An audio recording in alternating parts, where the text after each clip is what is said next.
Tonight was our first meeting of December 3rd, and we started at 6 o'clock with resolutions and proclamations. And the first one was a long-term company in Anderson that has a wonderful reputation, and that's Timken and Honeypath.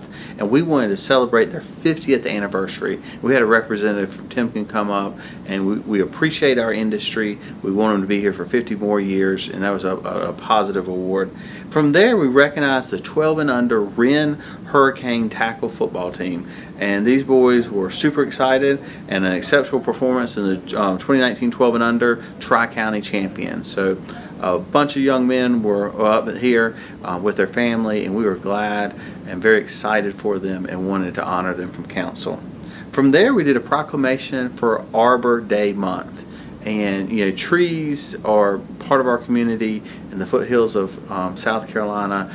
They're beautiful. We enjoy them for landscape ambiance, and they have a positive effect on our lives. So we wanted to point out that December was Arbor Month, and to promote the conservation and the use of trees. From there, at 6:30, we went into our regular meeting session. And like always, we start off with the invocation and pledge, and then we go into third, second, and first readings, because anything that goes through council goes through 3 readings. So at any point in the council meeting, it could be in the first, second, or third reading.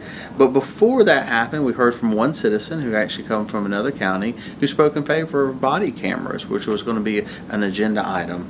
From there, we heard from the United Housing Connections, and this is a nonprofit group that analyzes homeless data across the state. They work with other nonprofits to try to provide solutions and understanding across communities to help people in need, whether they be homeless adults or children or families. So it was a positive presentation. It's always heartbreaking to know that anybody's out there facing this, but it is encouraging to know that we do have groups, and we have a council here that's always supported these efforts. From there, we went into third reading, and one of them was just rezoning. You know, periodically people want to rezone residential to commercial or commercial to residential, or they're changing up farmland. So this was a routine of nature. We, in third reading, went through an update of our procurement code agreements to be more inclusive and to codify those efforts. And then we went into 3 in a row that talked about joint county economic development. And this is a level of paperwork, but it's where we're working with other counties to provide incentives for the businesses in our county. From there, we went in the first reading, and being from Pendleton and going to school up there, I was excited. They have a project up there where the town of Pendleton is working with the county of Anderson, where we hope to have an apartment complex and an abandoned site. And over 20 years, this will bring $700,000 in extra revenue, and be a potential $15 million capital investment. So very exciting to be working with the town of Pendleton. And as always, the county works with the towns and the cities because they're in the county and they're residents also, and we want to work together and see them prosper. From there, we did another rezoning, and really the meat of the night was a report from the Finance Committee meeting. We approved the minutes, and we went through a sewer project where we bid out to multiple contractors and make sure that they can deliver at a good cost and in a timely fashion and a certain level of quality.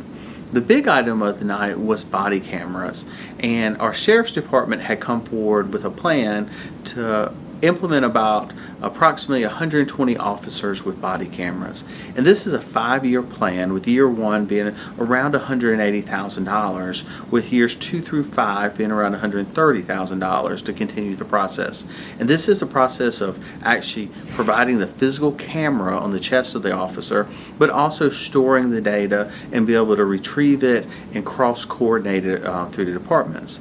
The good news is, through the diligence of our sheriff's department, year 1 will be totally offset by federal grants, and they're hoping that a large portion of year 2 through 5 that will be offset by grants.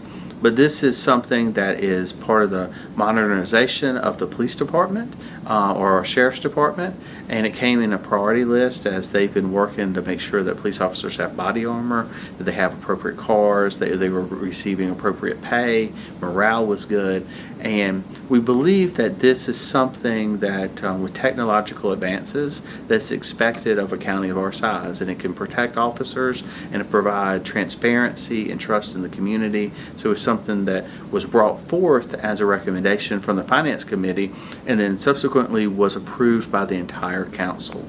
So this was a positive thing that the county worked together with on the Sheriff's Department. From there, we did some routine things with transfers at the end of the calendar year where some departments needed extra capital. And then we talked about long-term debt and financing and how the cash flows work with the county, and had a positive discussion. The Finance Committee, for people who might not know, it's open to the public. And y'all go through sort of the meat and potatoes of it before you bring it to full council for recommendation. Yeah.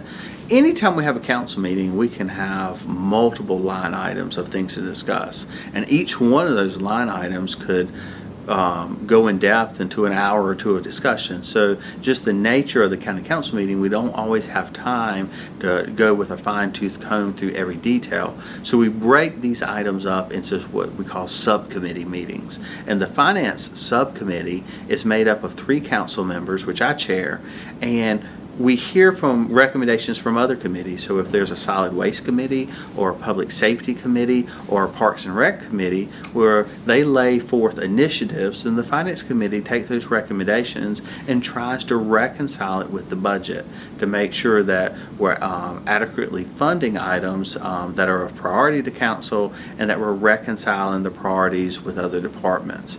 So what ends up happening is when we have a committee meeting, it is open to the public.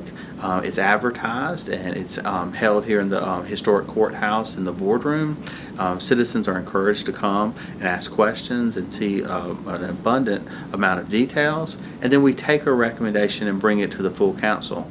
Sometimes at council we will actually go back into those details. It's the subcommittee brings a recommendation to council, and that means 3 of us have looked at it in detail. We've conferred with staff. We're making this recommendation to move forward. The full council receives those recommendations ahead of time along with the public, so they can read through them, and then we can delve back into it in council. But that's how the process works. It seems to work efficiently, but we always want the citizens to know that all steps of that process is open to them, and we encourage them to participate. From there, we had one request from council for a recreation request, which was approved, and then we gave general comments. And so typically as the calendar year winds up and Christmas is approaching, we're winding down business, but we'll still have our regular scheduled meeting on the 3rd Tuesday, but this one will be actually at noon.